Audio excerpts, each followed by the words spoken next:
他是忍界的战争鬼才，操控了火影中最强的不死大军，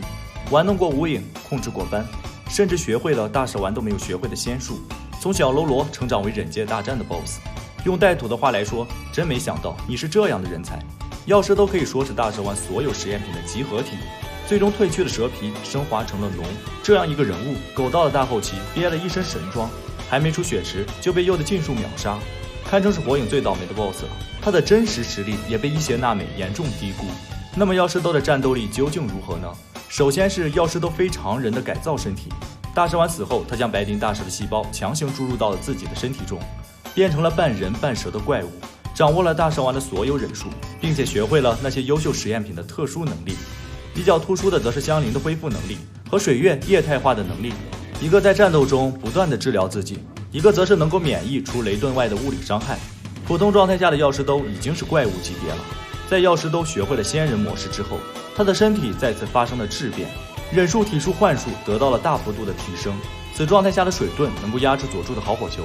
并且获得了仙人模式下超强的感知能力，可以将自己的视觉关闭，只通过感知能力战斗。身法可以躲开佐助飞速射出的箭矢，免疫了视觉类的幻术，相当于直接废掉了鼬的阅读。在此状态下，药师兜也可以发动龙地洞的独有仙术。仙人模式的第一种能力仙法白击之术，这是一种释放强光和高频率震动的术，其实就是忍界的闪光弹，只不过增加了噪音效果，敌人会瞬间致盲，震动的声音会让你感觉到骨头都在摩擦。在此高压状态下，佐助甚至痛到没有办法维持须佐能乎，并且白击之术是无差别攻击，也就是说队友也会被伤害到。所以药师都机智地改造了身体，利用仙人模式阻挡了自己的视野，水月的液态化减缓了身体的震动，从而让自己免疫了大部分白击之术的伤害。可以说中了白击之术，基本就丧失了身体的控制权。此术会随着强光和声音慢慢消失而削弱，鼬也是预判了药师兜的预判，从而保护住了佐助。这个术更像是配合药师兜改造身体的辅助忍术，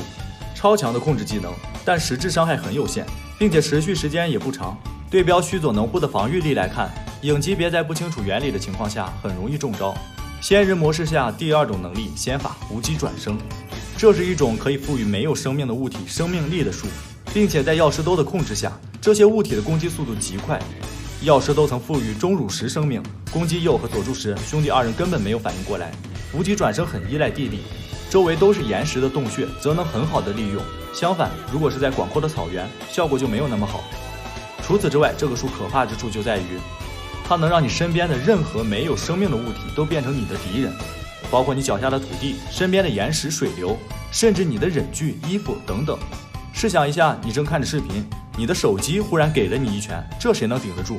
此术的使用条件、速度以及无极转生的变化性来看，足以媲美血祭献界，堪称是火影最被低估的忍术之一。仙人模式下的第三种能力仙法传移元影，这是一种将别人吸收就可以获得他们能力的一种术，药师都可以通过白鳞大蛇吸收敌人，不需要转生就可以使用他们的能力。这些能力在仙人模式下也得到了史诗级增强。在药师都移植了阴人五人众的细胞后，左近的能力让他能同时操控两个个体，从腹部浮现出了另一个人的形态，并且可以不断切换身体而使用不同的能力。多有野的魔敌幻术竟然成功控制住了鼬和佐助，而药师都配合自身的封锁视野效果，也能够有效的抵御幻术反弹。四郎坊的土遁更是能够抵挡天照的防御力，鬼童丸蜘蛛一般的能力可以封锁整个战场。骏马吕的早觉之舞则是大范围的物理 AOE 伤害。在公式书中，传移元影甚至连血祭献界也可以复制。终于知道药师都明明获得了比佐助还强的能力，为什么还要执着于佐助身体的原因了。他不是要像大蛇丸一样占据佐助的身体，而是要和佐助共用一个身体双飞啊！要知道兜的体内还有柱间细胞，所以这个数决定了药师兜的上限有多大，因为你不知道药师兜还会吸收多强的忍者。此状态下的药师兜就突出两个字：全能。这也是药师兜能够超影的最大保障。如果不是伊邪那美，又和佐助在不用十全剑封印的情况下，根本没有办法打败药师兜。虽然又嘴上说着让佐助别杀兜，他要用阅读解开灰度转生，但其实佐助该教的技能都扔一遍了，只能说万幸是宇智波鼬和佐助一起去阻止的兜，一个人去可能真的会白给。毕竟伊邪那美的施术条件也相对严格，药师兜仙人模式下掌握了新的仙术，还有吸收别人的特殊能力，综合实力定义为超影。不愧是忍界大战的第一号小 BOSS， 除了 T0级别的挂逼忍者们，药师都属于不靠外挂的第一组了。